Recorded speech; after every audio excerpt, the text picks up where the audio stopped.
we're going to do a pod review on the pepper that's right back here. And I've done pod reviews on this in the past. Now, I received these seeds from pepper lovers years ago, and ever since I've grown them out, at least a half dozen different variants came out of the original seed. So one of the variants that came out was the yellow penic, and I've done videos on that in the past, and I even offer seeds to that on my website. As you can see, I do have yellow penic grown here. This year the pods are kind of bulky, spiky. They're not flat really. Some of them are kind of flat, but man, are they thick pods on the yellow. And you can see there's about 5 or 6 plants coming out of that cluster. So we got a yellow coming out of there. We got a big orange this year. This is the first time I ever seen orange penic. I have the red penic, I have the yellow penic. Now I have the orange penic, which is right here.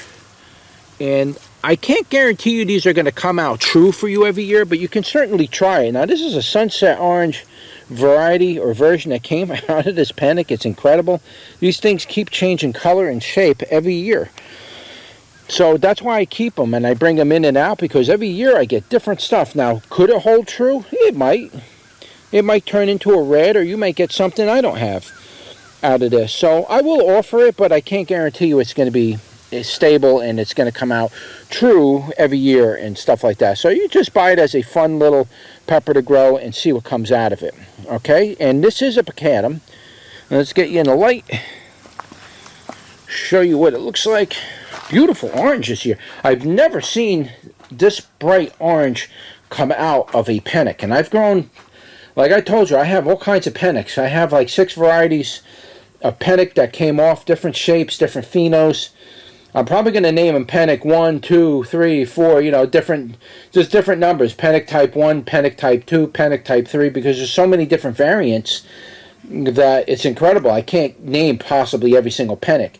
But they're all penics, and they did come from pepper lovers, so whatever they did to cross to make this pepper, the genetics are starting to unwind, but it's throwing out some crazy little variations from the original version of it. So there's all kinds of crazy variations, but again, I personally like these kind of peppers when they do that, because you can stabilize this version right where it's at. You can basically just keep, you know, if you get 10 seeds or 20 seeds, you grow the whole thing out, and then you start to pheno out those, and the seeds you get from that, you do the same thing. You separate them by shape and color, and next thing you know, you got a stable variety that nobody else has. Okay, so that's the orange penic, new variety, unstable, but beautiful. We'll turn you around and give it a taste test. Alright, we're doing another pod review today, and it's going to be on this nasty little pepper right here, and this is called the orange penic. Now, I have red penics, have orange penics, I have red penics, I have yellow penics, and now I have orange penics. I got penics that are small and round with spikes on them. They look like a spiky ball. And I got penics that are flat. I got all kinds of penics. This is just one of those variations. These plants constantly are evolving and putting out new shapes and designs every year, every time I grow this. Even off of old established plants, they keep putting out these new weird shapes and designs. At this point right now, I don't even know how to offer this pepper, because it's constantly changing shape and color and design. So it's really hard to, you know, build a page for it, and then all of a sudden something else comes out, and then people are like, oh, I wanted the yellow version. I don't know what to tell you guys, because this pepper constantly evolves. It's been doing that since I bought this pepper 3 or 4 years ago from pepper lovers, and it's constantly changing. Though it is keeping a general shape like you see here, it's constantly evolving in color and shape and size and growth of the plant. It's just the weirdest thing I ever seen in my life. I've grown a lot of unstable varieties, but this thing is beyond unstable. It's constantly throwing out a new pheno every year. It's just like something new is coming out. It's not that it's resorting back to its mother, because usually when phenos are unstable, they usually go back to the mother or the donor, but usually the mother.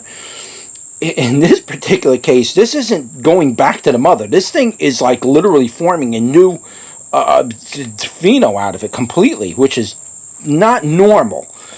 Okay, so this is doing something a little weird, but nevertheless, I will offer that, and I'll try to put that in the disclaimer. So, in the description, and so you understand what it's doing, and so when you buy it, you understand that it might do some weird stuff. And it's been doing that for me since I've been growing it. So, without any further ado, let's give it a go. This one's got heat on it, man. Wow. It's got a little heat on it. This is one of the hotter bacatums. I will tell you that much. Out of all the other bacatums I've been doing this year, this thing's got some heat. It's cooking a little bit. It's coming in.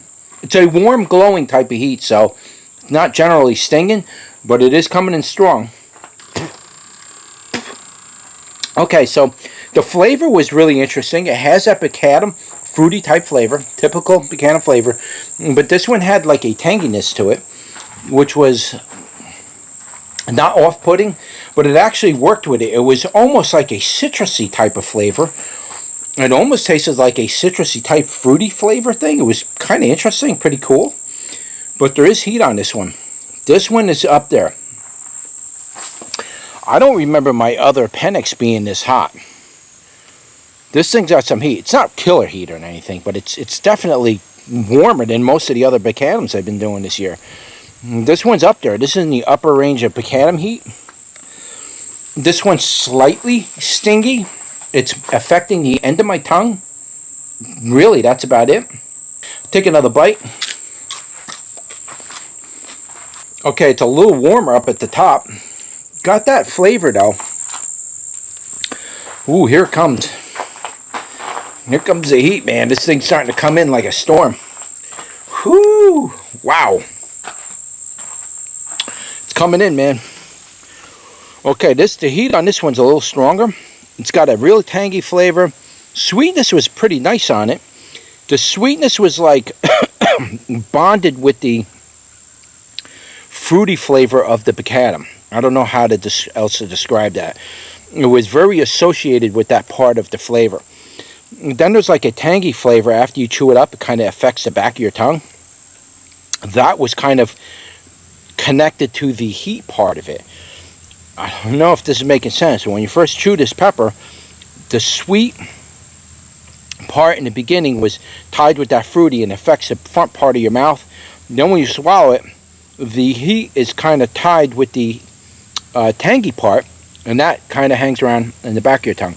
The heat is up on this one. This one's now cooking. Now my lips are burning, top of my tongue, end of my tongue, a little bit on the gums. I smooshed it around my mouth really good to see if it affects anything.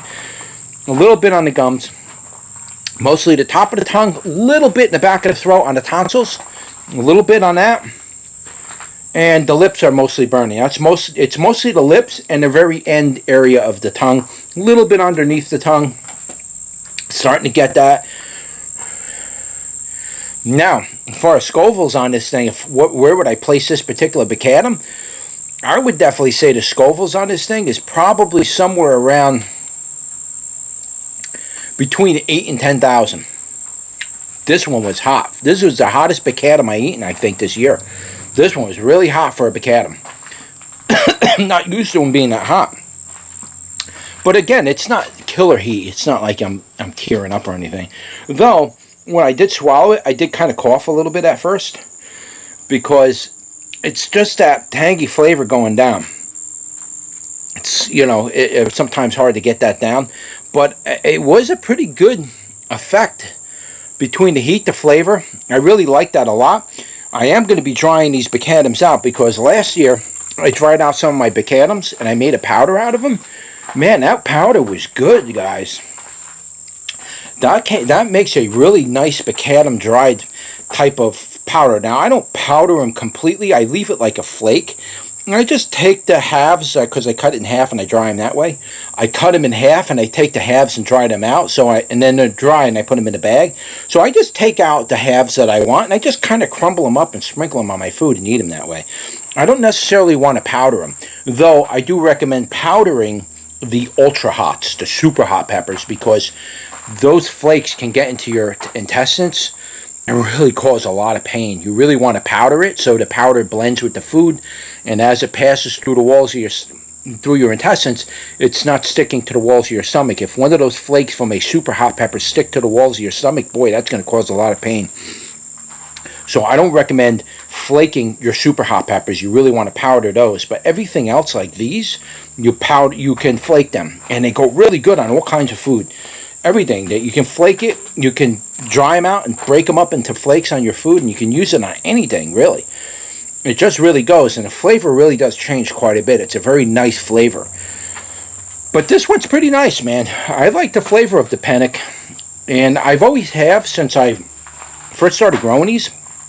I really like the flavor of it, and I like the effect and the look. So now I got yellow, orange, red. I think I even have a pink version of the Penec. I got so many different versions of this thing. It's incredible. And I want to grow them all out again and see how many variations come out of this. If I had the room to do it, I would. But anyway, that's it. That's a quick pod review for the Aji Penec Orange. Don't forget to like, share, and subscribe. And I'll see you on the next one. Take care.